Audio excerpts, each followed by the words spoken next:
How do you think America became so unequal and sorted by class? Well, think about something that's been in the United States for decades, white flight. If you're not familiar with that term, white flight talks about the large-scale migration of white people from areas becoming more racially or ethnically diverse. This phenomenon kicked off in the 1950s and the 1960s when white people, particularly those of European ancestry, began moving from mixed urban areas to more homogeneous suburban or exurban regions. And in recent years, that term's been used to apply to other migrations from whites, such as moving from inner suburbs to rural areas, and from the Northeast and the Midwest to the Southeast and the Southwest.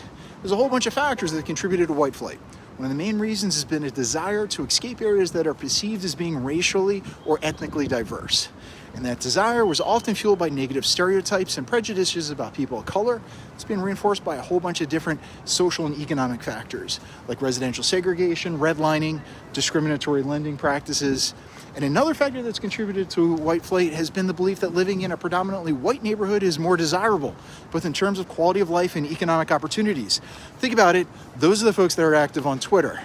This belief has been fueled by a whole bunch of different factors, including the availability of low-cost mortgages, the construction of new suburban housing developments, and the development of the interstate highway system, which took a lot of subsidies, but it made it easier for people to commute to work. Despite the fact that white flight had a significant impact on many communities, it's important to recognize that it's really not a new phenomenon. It's got a long history that dates back to at least the late 1800s, and was when whites in the South began moving to northern states in search of better economic opportunities. One of the most notable examples of white flight occurred during the civil rights movement in the 1950s and the 1960s, when many white families left cities like Cleveland and Detroit and Kansas City and Oakland in response to the growing presence of people of color in their neighborhoods. This migration was facilitated by a whole bunch of different factors, including the availability of low-cost, subsidized mortgages and the construction of new suburban housing developments. While white flight has had a significant impact on many communities, it's important to recognize that it's not the only factor that's contributed to segregation and isolation of people of color in the United States.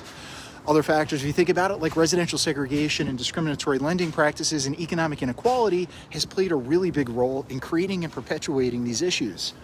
So what do you think we can do about it? Well, it might be difficult to completely eliminate the phenomenon of white flight, but there are steps that we can take to address its negative impacts.